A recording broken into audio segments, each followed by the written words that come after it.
ಎಲ್ರಿಗೂ ನಮಸ್ಕಾರ. ಮನೆ ರುಚಿ ಕನ್ನಡ ಯೂಟ್ಯೂಬ್ ಚಾನಲ್ಗೆ ಸ್ವಾಗತ. ಇವತ್ತು ನಾವು ಸಿಂಪಲ್ಲಾಗಿ ತುಂಬ ರುಚಿಯಾಗಿ ಹೇಗೆ ಬೆಂಡೆಕಾಯಿ ಸಾಂಬಾರು ಮಾಡೋದಂತ ನೋಡೋಣ ಬನ್ನಿ. ತುಂಬ ಈಸಿಯಾಗಿ ಮತ್ತು ರುಚಿಯಾಗಿ ಸಾಂಬಾರು ಹೇಗೆ ಮಾಡೋದಂತ ನೋಡೋಣ ಬನ್ನಿ. ಮೊದಲಿಗೆ ಬೇಕಾಗಿರುವಂತಹ ಪದಾರ್ಥಗಳು, ಇಲ್ಲಿ ನಾನು ಅರ್ಧ ಕೆಜಿಯಷ್ಟು ಬೆಂಡೆಕಾಯಿ ತಗೊಂಡಿದ್ದೀನಿ. ಚೆನ್ನಾಗಿ ತೊಳೆದು ಕಟ್ ಮಾಡಿಕೊಂಡು ಇಟ್ಕೊಂಡಿದ್ದೀನಿ. ಮತ್ತು ಇದಕ್ಕೆ ಬೇಕಾಗಿರುವಂತಹ ಪದಾರ್ಥಗಳು: ತೆಂಗಿನಕಾಯಿ, 2 ಟೊಮೆಟೊ, 1 ಈರುಳ್ಳಿ, ಒಂದು 5 ಎಸಳು ಬೆಳ್ಳುಳ್ಳಿ, ಕೊತ್ತಂಬರಿ ಸೊಪ್ಪು, ಕರಿಬೇವು, ಬೇಳೆ ಸಾಂಬಾರು ಪುಡಿ, ಹುಣಸೆ ಹಣ್ಣಿನ ರಸ, ರುಚಿಗೆ ತಕ್ಕಷ್ಟು ಉಪ್ಪು, ಎಣ್ಣೆ, ಕಡಲೆ. ಇದು ಮನೆಯಲ್ಲೇ ಮಾಡಿರುವಂತಹ ಬೇಳೆ ಸಾಂಬಾರು ಪುಡಿ. ಇದಾದ ನಂತರ ಗ್ಯಾಸ್ ಸ್ಟವ್ನ ಹಚ್ಕೊಂಡು ಒಂದು ಬಾಣಲಿ ಅಥವಾ ಬೇರೆ ಪಾತ್ರೆಯಲ್ಲಿ ಮಾಡ್ಕೋಬೋದು. ಬೆಂಡೆಕಾಯಿ ಕಟ್ ಮಾಡ್ಕೊಟ್ಟಿರೋದನ್ನ ಹಾಕೋಬೇಕು. ಇದನ್ನು ಎಣ್ಣೆ ಹಾಕ್ತೇನೆ ಫ್ರೈ ಮಾಡ್ಕೋಬೇಕು. ಬೆಂಡೆಕಾಯಲ್ಲಿರುವಂತಹ ಲೋಳೆ ಅಂಶ ಎಲ್ಲ ಹೋಗಬೇಕು, ಒಂದಕ್ಕೊಂದು ಅಂಟಬಾರ್ದು. ನೀರಿನ ಅಂಶ ಹೋಗೋ ತನಕ ಫ್ರೈ ಮಾಡ್ಕೋಬೇಕು.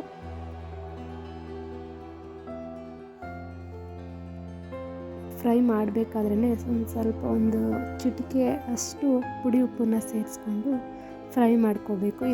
ಈ ರೀತಿ ಮಾಡೋದ್ರಿಂದ ಬೆಂಡೆಕಾಯಿ ಒಂದಕ್ಕೊಂದು ಅಂಟೋದಿಲ್ಲ. ಹೀಗೆ ಒಂದು 5 ನಿಮಿಷ ಫ್ರೈ ಮಾಡ್ಕೋತಾ ಇರಬೇಕು.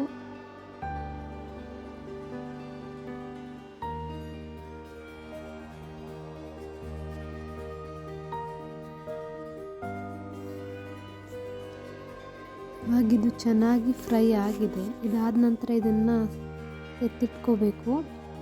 ನಂತರ ಒಂದು ಮಿಕ್ಸಿ ಜಾರಿಗೆ ಮೊದಲೇ ಕಟ್ ಮಾಡಿಟ್ಕೊಂಡಿರುವಂತಹ ಈರುಳ್ಳಿ, ಇಲ್ಲಿ ದೊಡ್ಡ ಸೈಜ್ ಈರುಳ್ಳಿ ತಗೊಂಡಿದ್ದೀನಿ, 1 ಟೊಮೆಟೊ, ಇಲ್ಲಿ 2 ಟೊಮೆಟೊ ತಗೊಂಡಿದ್ದೀನಿ, ಸ್ವಲ್ಪ ತೆಂಗಿನಕಾಯಿ, ಒಂದು 5 ಎಸಳಷ್ಟು ಬೆಳ್ಳುಳ್ಳಿ ಮತ್ತು ಕೊತ್ತಂಬರಿ ಸೊಪ್ಪನ್ನ ಹಾಕೋತಾ ಇದ್ದೀನಿ.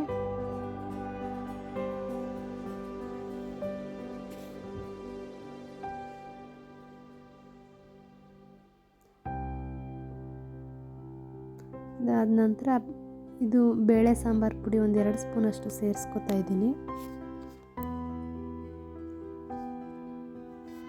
ಇಷ್ಟನ್ನು ಹಾಕಿ ರುಬ್ಕೋಬೇಕಾಗುತ್ತೆ. ಇದೆಲ್ಲ ಆದಮೇಲೆ ಒಂದು ಪಾತ್ರೆಗೆ ಸ್ವಲ್ಪ ಎಣ್ಣೆ ಹಾಕ್ಕೊಂಡು ಒಂದು 3 ಸ್ಪೂನಷ್ಟು ಎಣ್ಣೆ ಸೇರಿಸ್ಕೊಂಡು ಅದಕ್ಕೆ ಒಗ್ಗರಣೆಗೆ ಈರುಳ್ಳಿ ಮತ್ತು ಕರಿಬೇವನ್ನ ಹಾಕ್ಕೋಬೇಕು.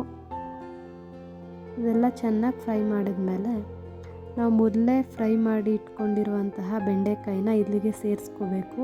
ಇದನ್ನು ಹಾಕಿ ಚೆನ್ನಾಗಿ ಫ್ರೈ ಮಾಡ್ಕೋಬೇಕು.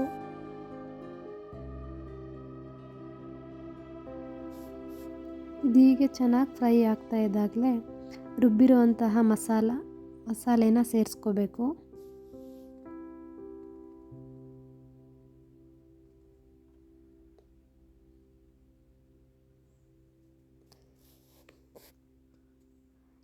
ಆದ ನಂತರ ರುಚಿಗೆ ತಕ್ಕಷ್ಟು ಉಪ್ಪನ್ನು ಸೇರಿಸ್ಕೋಬೇಕಾಗುತ್ತೆ. ಈ ಟೈಮಲ್ಲಿ ಉಪ್ಪು ಖಾರನ ನೋಡ್ಕೋಬೋದು ನೀವು.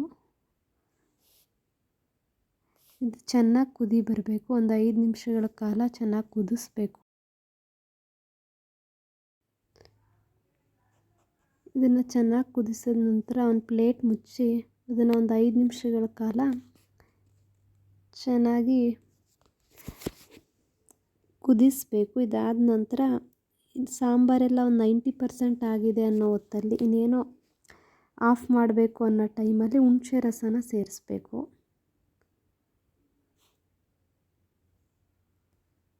ಹುಣಸೆ ರಸ ಸೇರಿಸಿ ಒಂದು 2 ನಿಮಿಷ ಕುದಿಸ್ಬೇಕು.